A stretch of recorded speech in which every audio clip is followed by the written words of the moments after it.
Bukit Tinggi, Rotterdam lewat Betawi.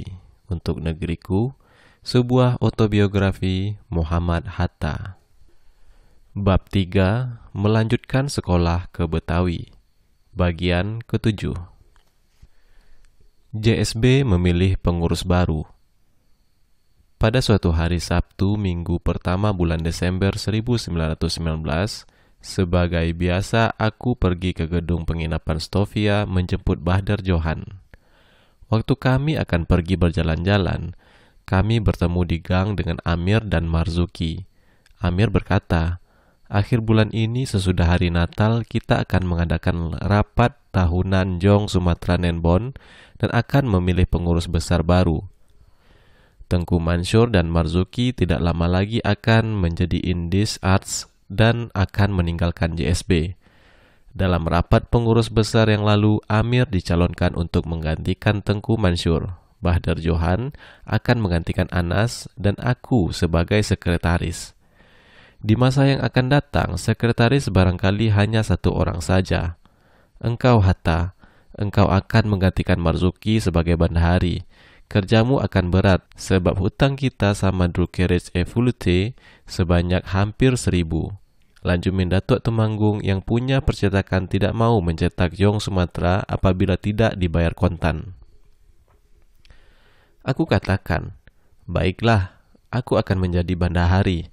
Tetapi aku tidak lama dapat menjadi bendahari, tidak lebih lama dari 1 tahun. Sesudah itu, aku sudah menghadapi ujian penghabisan PHS yang akan terjadi pada bulan Mei atau Juni 1921. Ada baiknya dicari sekaligus bendahari kedua yang akan menggantikan aku setelah aku meletakkan jabatan. Dalam setahun, dapat kami kerja sama dan sama-sama memikirkan soal-soal keuangan JSB di masa datang.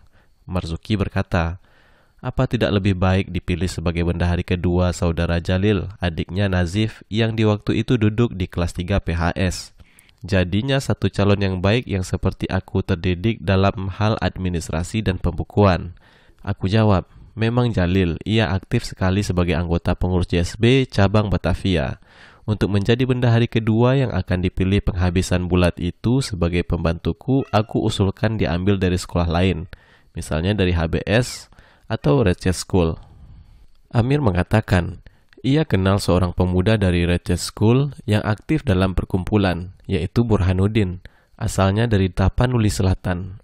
Sebab ini soal baru, sebaiknya nanti kalau engkau sudah terpilih menjadi bendahari, engkau usulkan dia sebagai pembantumu. Semua anggota akan setuju sebab semuanya mengerti bahwa berat usaha bendahari itu di masa yang akan datang, apalagi berhubung dengan utang yang sudah banyak. Amir juga setuju kalau Jalil disediakan untuk mendampingi Burhanuddin di masa datang. Dalam pada itu, apabila kami berempat setuju bahwa dia akan mendekati Burhanuddin untuk mempengaruhinya supaya ia bersedia nanti menjadi bendahari kedua kalau aku usulkan namanya. Demikianlah permufakatan kami. Sudah pertemuan sepintas lalu itu, Amir dan Marzuki meninggalkan kami dan kami melanjutkan perjalanan kami berjalan kaki sebagaimana biasa ke Pasar Baru. Mula-mula makan nasi goreng dan sate ayam, menonton bioskop, dan mendengar sambil bertukar pikiran.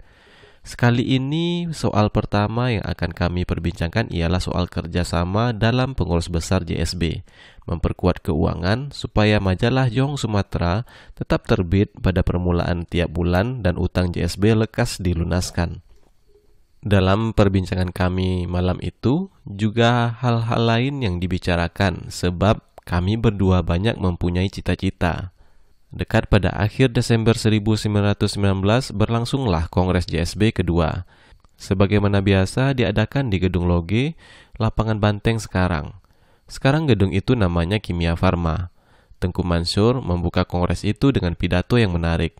Ia mengemukakan pula dalam pidatonya bahwa ia percaya pengurus besar yang baru akan terus berjuang melaksanakan cita-cita JSB.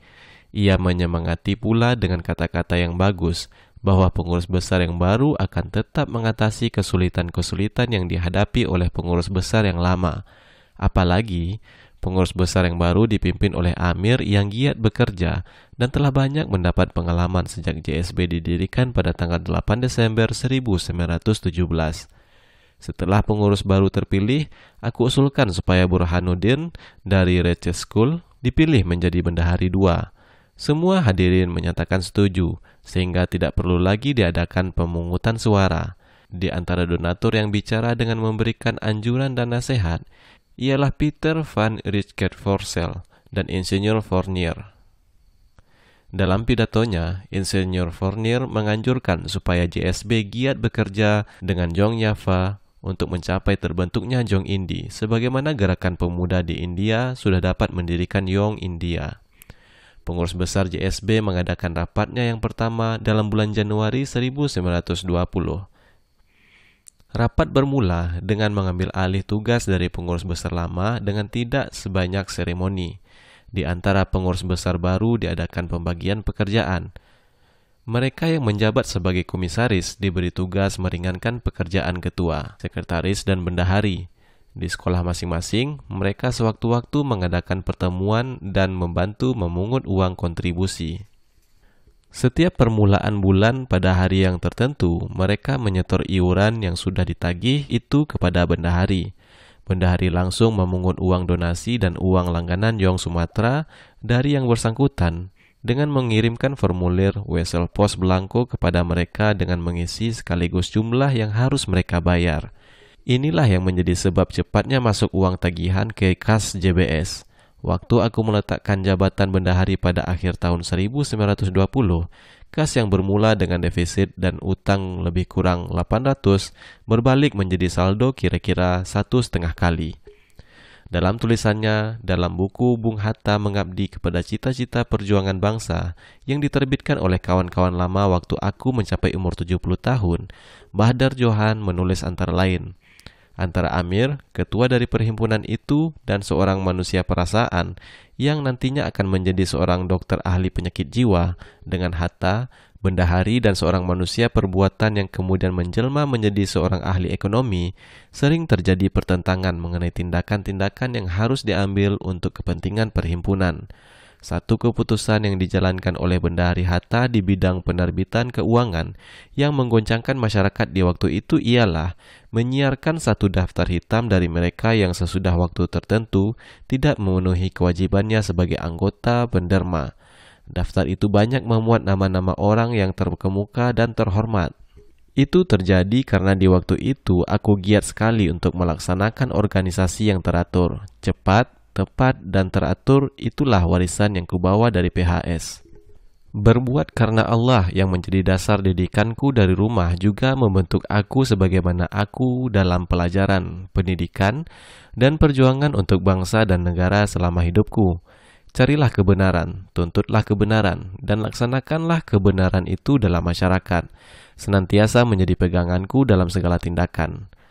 Hal yang kedua yang dibicarakan dalam rapat itu ialah meneruskan kebiasaan yang dilakukan oleh pengurus besar JSB yang baru, yaitu memperkenalkan diri kepada orang tua-tua.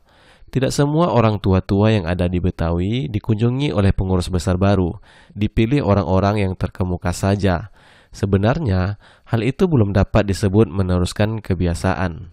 JSB yang baru 2 tahun berdiri belum mempunyai kebiasaan. Waktu kami terpilih menjadi pengurus besar yang baru, kami pengurus besar yang kedua.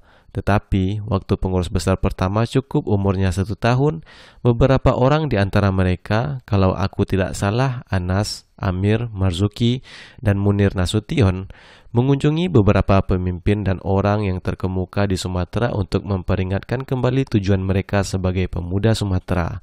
Sejak itu, pengurus besar yang lalu telah mengambil keputusan. Tiap-tiap tahun akan diadakan kunjungan seperti itu. Sekurang-kurangnya mereka yang akan diutus mengunjungi orang-orang Sumatera terkemuka itu ialah ketua, sekretaris, dan bendahari. Pada rapat pengurus besar JSB yang kedua itu dalam bulan Januari 1920, ditetapkan bahwa hanya 4 orang saja yang akan dikunjungi, yaitu Engku Lanjumin Datuk Tumanggung, Haji Agus Salim, Abdul Muiz, dan Sultan Muhammad Zain. Mengunjungi Lanjumin Datuk Tumanggung didahulukan karena penerbitan Yong Sumatera sangat mendesak. Seperti yang disebutkan tadi, Yong Sumatera dicetak pada percetakan kepunyaan Datuk Tumanggung. Waktu itu ia adalah pegawai kantor di Inlandse Zaken. Pemerintah Hindia Belanda di masa itu sedang berhaluan etik dan ingin sekali menggerakkan hati rakyat agar lebih banyak membaca. Ia bermula dengan mendirikan balai pustaka. Di sebelah balai pustaka kepunyaan pemerintah yang menerbitkan buku-buku bacaan, dibantu pula hidupnya sebuah surat kabar kepunyaan pribadi seseorang. Tetapi orang itu hendaklah orang yang dapat dipercayai oleh pemerintah. Sebab itu dipilihnya seorang pegawainya yang berpangkat wadena, kemudian patih yang dipekerjakan pada kantor Inlandse Zaken, yaitu Lanjemuddin Sultan, kemudian Datuk Temanggung, Kemenakan Laras Sungai Puar yang tua. Pada Datuk Temanggung diberikan uang sebanyak 40.000. Dengan uang sebanyak itu dapat dibelinya sebuah percetakan modern pada waktu itu. Harga 40.000 pada waktu itu nilainya kira-kira sama dengan 5,6 kg emas. Jadinya, bukan suatu jumlah yang kecil untuk membeli sebuah percetakan modern yang menerbitkan sebuah surat kabar yang dicetak pada percetakan itu. Surat kabar itu namanya neraca. Mula-mula surat kabar itu dipimpin oleh Abdul Muiz. Setelah beberapa tahun, Abdul Muiz digantikan oleh Haji Agus Salim. Yang diutus mengunjungi Datuk Temanggung ialah Amir, Bahdar Johan, dan aku. Sedangkan Marzuki diikut sertakan sebagai bendahari JSB yang lama, yang bertanggung jawab tentang utang JSB. Setelah Amir menceritakan kedatangan kami, Marzuki mengatakan bahwa sekarang Hattalah yang akan melunaskan utang yang berlungguk itu. Setelah itu, aku terangkanlah kepada Datuk Temanggung bahwa aku sanggup melunasi utang itu selekas-lekasnya. Barangkali masih dalam masa aku menjabat bendahari dalam 1 tahun.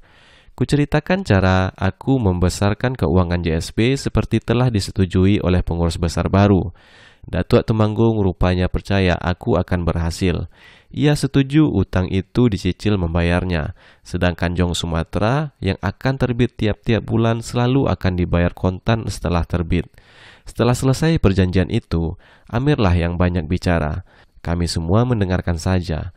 Waktu kami akan berangkat pulang, Datuk Temanggung memberikan beberapa nasihat dan mengharap supaya kerja kami baik saja untuk mencapai kemajuan Sumatera sesuai dengan cita-cita JSB.